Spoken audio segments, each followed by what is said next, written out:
बिस्मिल्लाहिर्रहमानिर्रहीम। अस्सलाम वालेकुम।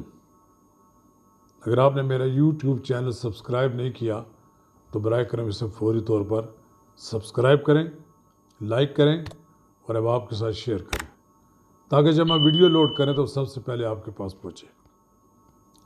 नाज़रीन इकराम, एक चौंका देने वाली ख़बर है। वो ख़बर यह है कि वज़ीर आज़म इमरान ख़ान की हुकूमत की नाकामी का एतराफ़ एस्टेब्लिशमेंट ने भी कर लिया है। अब वो इस हुकूमत से जान छुड़ाना चाहते हैं। कौमी हलकों में कौमी हुकूमत की बाज़ गश्त सुनाई दी है। अपोजिशन के साथ भी राब्ते हुए हैं। मौलाना फजल रहमान कौमी हुकूमत के बारे में इशारतन कह चुके हैं कि अगर कोई ऐसी कौमी हुकूमत कायम होती है तो उसमें अपोजिशन का हिस्सा ज़्यादा होना चाहिए।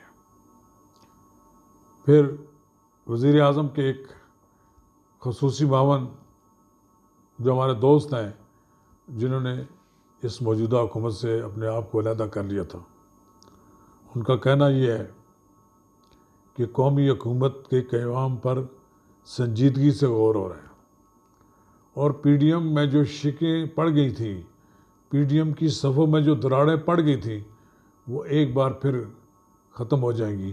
PDM फिर एक बार मुतहद हो जाएगी और फिर पाकिस्तान की तमाम सियासी जमातों पर मुश्तमिल एक कौमी हुकूमत कायम की जाएगी ताकि मुल्क को दरपेश मसाइल के हल मुश्तरका तौर पर किए जाएँ। इससे कबल मुमकिन है वज़ीर आज़म इमरान ख़ान असम्बली तोड़ दें, वो किसी की बात ही ना माने। ये भी हो सकता है कि वज़ीर आज़म इमरान ख़ान के ख़िलाफ़ कोई तहरीक अदम एतमाद आ जाए। उनसे जान छुड़ाने का एक तरीका तो ये भी हो सकता है। ये जो उनके वज़ीर बातदबीर असद उमर ने ये जो कहा है कि वज़ीर आज़म को अगर काम न करने दिया गया तो वो असम्बली भी तोड़ सकते हैं, ये दरअसल उन्होंने उन तमाम कुव्वतों और उन तमाम सियासी अनासर को धमकी दी है कि अगर हम पर दबाव बढ़ाया गया तो वज़ीर आज़म कौमी असम्बली तोड़ देंगे। तो अपोजिशन इसके लिए भी तैयार नज़र आती है। वज़ीर आज़म एक सियासी फ़ैसला करें तो कोई शायद वो बच जाए, लेकिन अगर उन्होंने उजलत में और ना खेलना और ना खेलने देना है का कुछ सोच कर करना है, वो असम्बली तोड़ दी तो फिर उनके हाथ से भी गेम निकल जाएगी। फिर जो जिस वक्त वो हुकूमत में जो बैठे हुए हैं, ये तो उनके हाथ से चली जाएगी। फिर उनका वही हाल होगा जो इस वक्त वो अपोजिशन के साथ करते आ रहे हैं। फिर उन्हीं के ख़िलाफ़ मुकदमात होंगे, फिर वो उनके लिए जेलें होंगी, फिर वही नैब होगी, फिर उनका एहतसाब हो रहा होगा। इसलिए वज़ीर आज़म इमरान ख़ान को कोई ऐसा फ़ैसला करने से कबल 100 बार सोचना होगा। लिहाजा इस बात का भी इम्कान है कि जो लोग लाए हैं वो वज़ीर आज़म इमरान ख़ान को कोई ऐसा इक़दाम न उठाने दें और उन्हें आइन के दायरे में रहते हुए एक ऐसा हल पेश करें उसके सामने कि जो उन्हें कबूल करना पड़े। कबूल कर लें तो शायद वो बच जाए। और इस बात का कभी इम्कान है कि मौलाना फजल रहमान कुछ छोटा सौदा नहीं करेंगे। वो यकीनन PDM का प्राइम मिनिस्टर ही सोचेंगे कि वो हो। ज़ाहिर है मौलाना फजल रहमान तो असम्बली में नहीं हैं, लेकिन वो चाहेंगे कि अपोजिशन की बड़ी जमातें जो हैं उनको कौमी असम्बली में हुकूमत में नुमाइंदगी मिले और एक ऐसी हुकूमत कायम हो जाए जो मुल्क को दरपेश मसाइल से निकाल सके, इस तूफ़ान से पूरे मुल्क को निकाल ले, इस कोविड के से पैदा होने वाले असरात से मुल्क को निकाल ले, तो मुमकिन है कि पाकिस्तान की बेहतरी हो जाए। लेकिन बहरहाल ये अभी इब्तदाई स्टेज पर ये बात लीक आउट तो हो गई है, लेकिन मालूम नहीं कितने दिन लगते हैं इसको मैच्योर होने में। बाज़ औक़ात बातें मैच्योर भी नहीं होती और हो सकता है कि सारी बातें जो हैं ये महफ़िलों में ही ज़ेर गौर आ रही हों, अमली तौर पर कुछ ना हो और अमली तौर पर कुछ और हो जाए तो बहर अनहोनी भी हो सकती है, कोई बात हो। बहर एक बात बड़ी अफसोसनाक है, वज़ीर आज़म का इख्तियार तो है गवर्नर तब्दील करने का, लेकिन जिस तरह बलूचिस्तान के गवर्नर को तब्दीली उन्होंने किया एक ख़त लिखकर, और उन्हें ही इज़ फोर्स टू रिज़ाइन, वैसा नहीं होता। अमूमन होता यही है कि गवर्नर से इस्तीफ़ा लेना है तो एक मैसेज भिजवा दिया जाता है और उनसे ख़ुद गवर्नर इस्तीफ़ा देता है कि मैं अपनी कोई मजबूरियों की वजह से इस्तीफ़ा दे रहा हूँ। इस तरह उसकी इज़्ज़त अफजाई भी होती है। अब 4 गवर्नर तो नए नामज़ेरे और हैं, लेकिन ये बलूचिस्तान के लोगों के लिए भी उनकी इज़्ज़त का मसला है कि उनके गवर्नर को किस तरह बेतौकीर करके निकाला जा रहा है। NA 249 का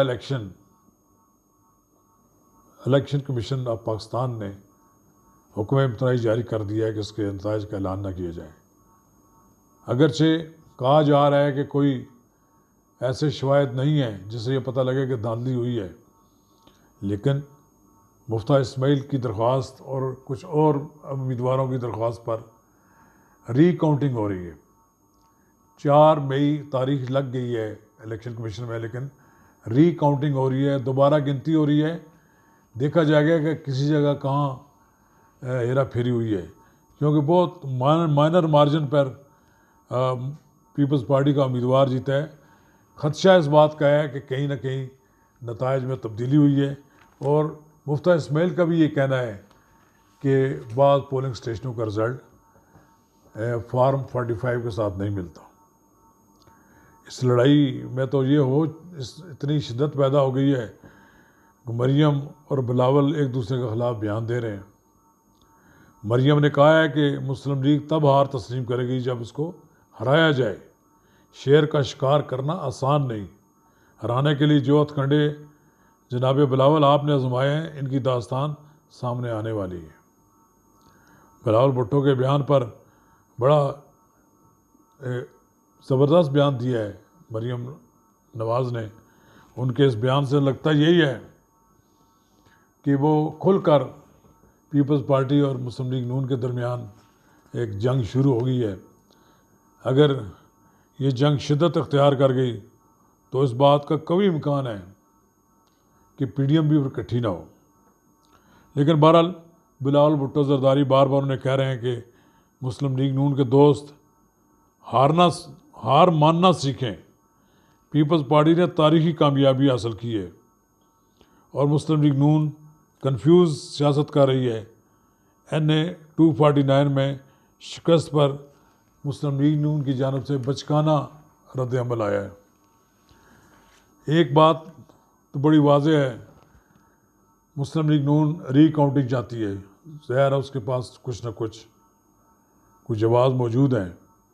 ये कहा गया है कि वोटों का मार्जिन 5% से कम हो तो दोबारा गिनती कराई जाए। ये बात शहबाज शरीफ ने कहा है कि दोबारा गिनती का मुतालबा इसलिए किया गया है कि ये हमारा आईनी हक है कि मुतालबा किया है कि सेक्शन 95/5 का तकाजा है कि डाले गए वोटों का मार्जिन 5% से कम हो तो दोबारा गिनती कराई जाए। सेक्शन 95(6) के तहत मजमूई रिज़ल्ट से कबल दोबारा गिनती हो सकती है। शहबाज शरीफ का ये कहना है कि ये चीफ इलेक्शन कमिश्नर आइन और शफाफियत के तकाजे यकीनी पूरे बनाएंगे। तो इलेक्शन कमीशन ने तो स्टे दे दिया है, दोबारा गिनती होगी। शाहिद हक़ान अब्बासी भी चाहते हैं कि दोबारा गिनती हो। शाहिद हक़ान अब्बासी पाकिस्तान मुस्लिम लीग नून के सदर मियाँ शहबाज शरीफ की रिहाई के बाद उनसे मुलाकात के लिए गए। मुस्लिम लीग नून के अंदर नए सिरे से रीऑर्गेनाइजेशन हो रही है। मुस्लिम लीग नून को दोबारा उसकी फुटिंग की जा रही है और इस बात का कभी इम्कान है कि आने वाले दिनों में मुस्लिम लीग नून की असर नो जो सबबंदी होगी उसमें मियाँ शहबाज शरीफ, मरियम नवाज़ और इनका दूसरे रहनुमाओं का मिलकर कोई नया लाएअमल तैयार होगा। बहरहाल इस सारे लाएअमल को लंदन के कैनन स्ट्रीट में बैठे मियाँ नवाज शरीफ बड़े गौर से देख रहे हैं और वहाँ से वो हदायत दे रहे हैं, और उन्हीं की हदायत के मुताबिक मुस्लिम लीग नून अपना आइंदा लाएअमल इख्तियार करेगी। अगर कौमी हुकूमत कायम हुई तो उसमें अगर मुस्लिम लीग नून को उसको कमा कहू शेयर ना मिला और मियाँ नवाज शरीफ के साथ होने वाली ज़्यादतियों का अजाला ना हुआ, तो फिर कौमी हुकूमत का जो तजवीज़ है ये शोशा से ज़्यादा नहीं रहेगी। शुक्रिया।